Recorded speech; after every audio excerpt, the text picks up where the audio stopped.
Tout a commencé par un choc brutal, un instant où le réel s'est brisé comme une pierre trop vieille. Là, au fond d'une salle que personne n'avait foulée depuis des siècles, un rituel disparu se remettait en marche tout seul, comme si une main invisible l'activait. Les murs vibraient doucement, la poussière tremblait, et une lueur impossible naissait du sol, défiant toute logique. Le souffle court, le chercheur avançait, sachant que ce qu'il voyait n'aurait jamais dû exister.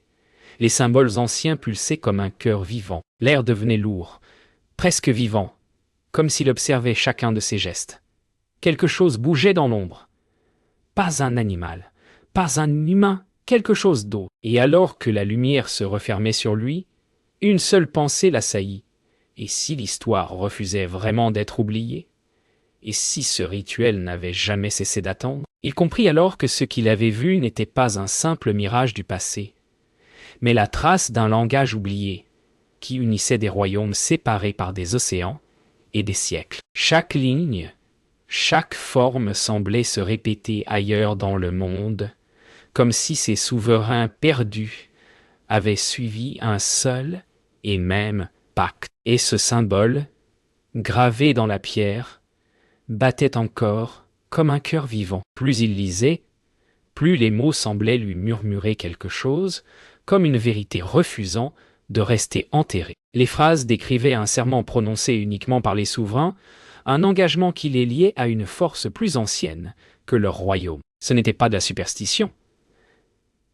C'était un contrat. Le texte évoquait un sacrifice qui n'était pas un meurtre, mais une offrande de soi, un fragment de vie abandonné à une puissance invisible. Les rois ne régnaient pas seuls. Ils partageaient leur souffle avec quelque chose qui exigeait toujours davantage. La nuit suivante, il sentit qu'on l'observait.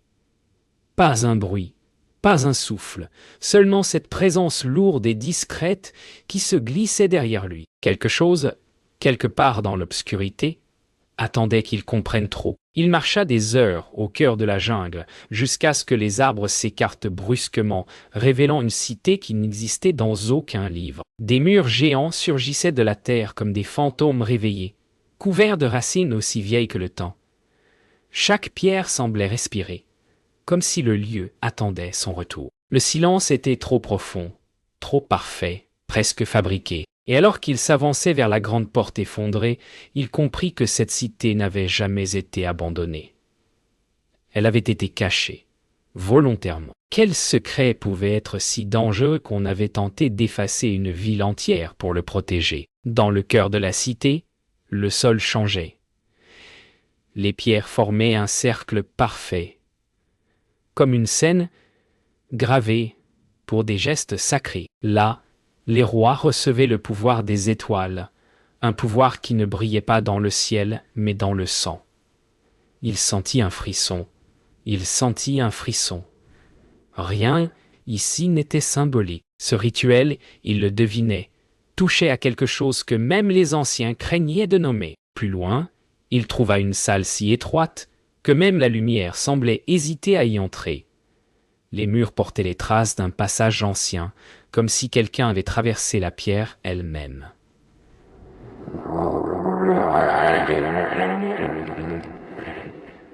C'était ici que le roi devenait autre chose, plus qu'un homme, moins qu'un dieu. Une transformation qui demandait un prix que personne n'aurait dû accepter. Les légendes racontaient qu'un souverain avait refusé son destin. Il avait voulu défier le cycle, prolonger son règne, garder ce pouvoir trop longtemps. Et ce choix avait brisé quelque chose dans le royaume. Devant les gravures, il comprit que ce n'était pas seulement une histoire.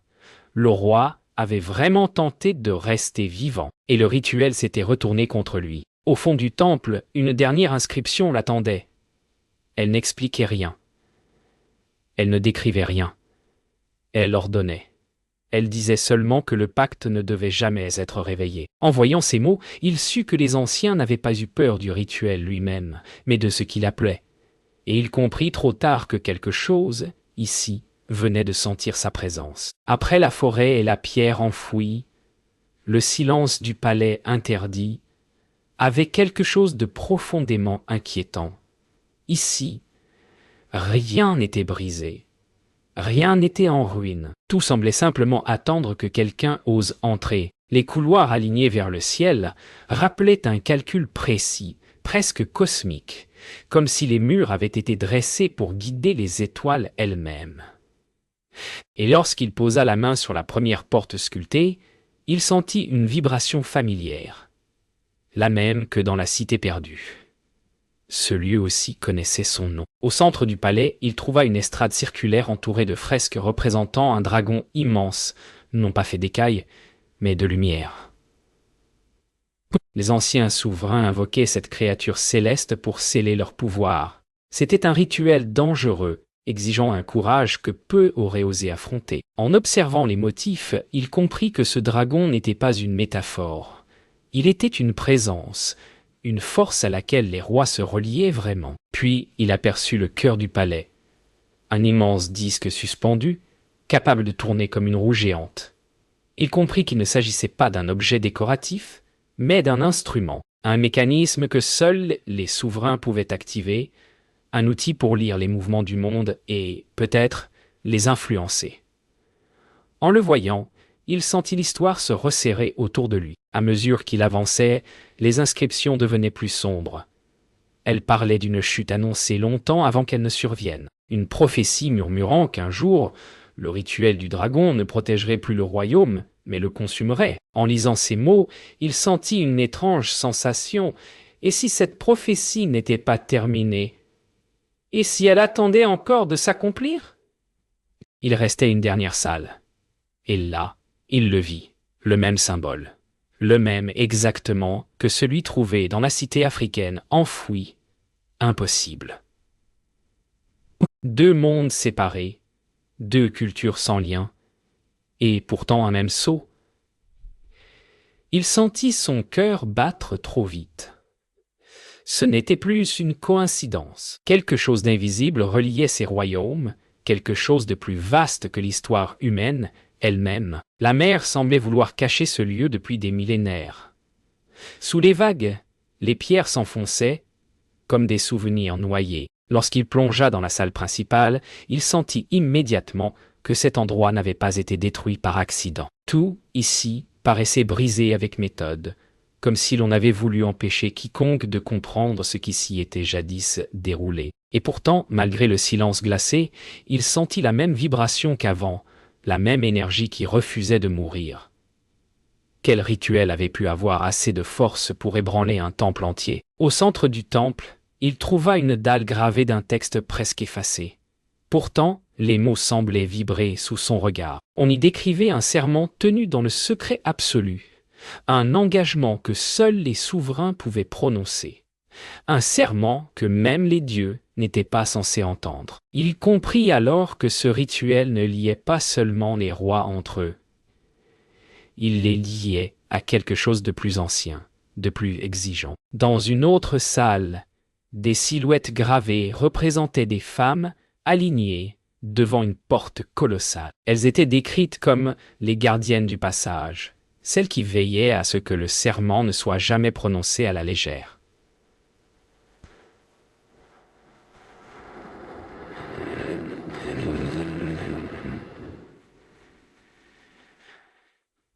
Il sentit, en observant leur visage, que ces prêtresses avaient dû porter un fardeau immense, un devoir qui dépassait l'humain. Et quelque part, il devinait qu'elles savaient déjà comment tout cela finirait. Dans une alcôve effondrée, il découvrit une fresque fendue.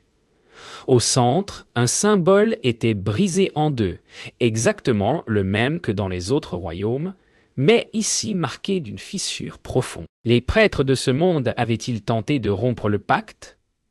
Et si oui, pourquoi? En approchant, il sentit une angoisse glacer son dos. Ce symbole n'était pas seulement brisé. Il était mutilé. Lorsque la dernière salle s'ouvrit devant lui, tout devint clair. Ce royaume n'avait pas été détruit par une guerre ou un cataclysme. Il s'était détruit lui-même en tentant de rompre le pacte. Les prêtres avaient compris trop tard que ce rituel n'était pas une bénédiction, mais une chaîne une chaîne que personne ne pouvait briser sans en payer le prix. Et alors qu'il quittait le temple, il sentit une présence froide derrière lui, comme si l'histoire refusait de le laisser partir. Le froid le frappa avant même qu'il voie quoi que ce soit. Un froid ancien, profond, presque vivant. Le sanctuaire se dressait au milieu d'un désert de glace, comme une cicatrice plantée dans le paysage. À l'intérieur, les murs portaient les silhouettes gravées de générations entières, figées dans un silence glacial. En avançant, il sentit que ses ancêtres ne dormaient pas. Ils attendaient. Et ce qu'ils attendaient n'était pas un roi, mais quelqu'un prêt à réveiller ce qu'ils avaient juré de protéger. Une certitude terrible lui serra le cœur. Il venait d'entrer dans un lieu où même le temps avait peur d'avancer. Plus loin, la glace se brisait pour laisser place à une fissure d'où montait une chaleur étrange, comme un souffle venu du cœur de la terre. Les anciens rois venaient ici pour prouver qu'ils pouvaient supporter la rencontre entre le froid du monde et le feu des profondeurs. C'était un rituel brutal, un passage qui ne pardonnait aucune faiblesse. Devant la fissure rougeoyante, il comprit que ces rois ne cherchaient pas le pouvoir. Ils voulaient survivre. Il atteignit ensuite une salle circulaire où l'air vibrait encore. Ici, les rois chanteurs donnaient leur voix à la terre, un chant rituel destiné à maintenir l'équilibre entre le froid, le feu et les hommes psi. Les notes semblaient flotter encore, comme si elles refusaient de disparaître. En écoutant ce silence vibrant, il sut que ce rituel avait été plus qu'une tradition. C'était un pacte, et chaque note portait un serment que personne n'aurait dû rompre. C'est alors qu'il tomba sur une pierre dressée. Une seule, isolée, gravée d'un symbole qu'il connaissait trop bien. Le même que dans les autres royaumes, identique à celui qu'il avait vu renaître dans la salle du rituel. Il sentit un vertige, comme si le monde se refermait sur lui. Ce n'était plus un motif partagé, c'était un sceau universel. Et chaque royaume l'avait protégé ou tenté de s'en libérer. Alors qu'il quittait l'empire nordique, une pensée s'imposa comme une évidence glaciale. Ces royaumes n'avaient jamais été liés par le hasard. Quelqu'un, quelque chose, avait guidé leur souverain, une force invisible, ancienne, patiente. Une force qui avait sculpté le monde en silence, et maintenant qu'il connaissait la vérité, il sentait cette présence se rapprocher, comme si le temps lui-même tentait de l'empêcher d'avancer. Toute la nuit, il rassembla les fragments qu'il avait collectés, et plus il les comparait, plus une réalité vertigineuse se formait sous ses yeux. Ces royaumes n'avaient jamais été séparés. Pas vraiment. Chacun d'eux semblait avoir été guidé, influencé, dirigé, par une même présence invisible. Chaque rituel, chaque symbole, chaque serment n'était qu'un morceau d'un puzzle colossal. Et maintenant, il savait que ces fragments racontaient une histoire qu'aucun livre n'avait osé garder. Un frisson lui parcourut la nuque. Ce secret n'avait jamais été perdu. Il avait été protégé. Une évidence glaça son sang. Ces royaumes n'avaient pas été détruits, mais effacés. Quelqu'un avait voulu qu'ils disparaissent, non pas de la terre, mais de la mémoire humaine. Une main cachée avait tiré les fils à travers les siècles, supprimant traces, archives et témoignages, comme si leur existence même constituait une menace. Il sentit son cœur s'accélérer. Qui pouvait avoir ce pouvoir ? Et pourquoi vouloir enfouir ces royaumes sous le silence ? Ce qu'il lisait à présent dépassait tout ce qu'il avait imaginé. Les textes évoquaient une présence, une entité, un pouvoir si ancien qu'aucune langue moderne n'avait de mots pour le définir. Les souverains ne régnaient pas, ils servaient, et leurs rituels n'étaient que des relais, des portes, des canaux permettant à cette force de murmurer dans les décisions humaines. Il sentit un vertige. Était-il en train de découvrir non pas l'histoire, mais son metteur en scène ? Et puis, il trouva ce qu'il redoutait le plus, la description d'un rituel que les 4 royaumes n'avaient jamais accompli. Le rituel final. Celui qui devait unir toutes leurs forces, toutes leurs voix, tous leurs serments. Un rituel qui n'avait jamais été activé, ou qui avait été interrompu volontairement. En lisant ces lignes, il sentit une peur sourde naître en lui. Ce rituel n'était pas une clé, c'était une invocation. Alors qu'il refermait le dernier fragment, il sentit quelque chose changer dans l'air. Comme si quelqu'un venait soudain d'apprendre ce qu'il savait. Une présence lourde, oppressante, silencieuse, glissa autour de lui. Il eut l'impression d'être observé par quelque chose qui ne voulait pas qu'il continue. Quelque chose qui veillait depuis des siècles. Et pour la première fois, il comprit qu'il n'était plus seulement un chercheur. Il était devenu une menace. Il marcha jusqu'à l'aube, guidé par une intuition qu'il ne comprenait pas lui-même. La route le mena vers un lieu qui ne figurait sur aucune carte, une vallée où la terre semblait vibrer comme une respiration endormie. Là, au centre, se dressait un cercle de pierres anciennes, bien plus anciennes que tous les royaumes qu'il avait étudiés. En voyant ces monolithes, il comprit qu'il venait d'atteindre le point d'origine, le lieu où tout avait commencé, et soudain, il sentit que ce site ne l'accueillait pas, il l'attendait. Au centre du cercle, il trouva une dalle intacte, protégée comme si des milliers d'années n'avaient eu aucune prise sur elle. Des symboles qu'il connaissait déjà l'encerclaient, parfaitement gravés, parfaitement alignés. Il comprit alors que ce lieu n'appartenait à aucun des royaumes disparus. Il était plus ancien que tous.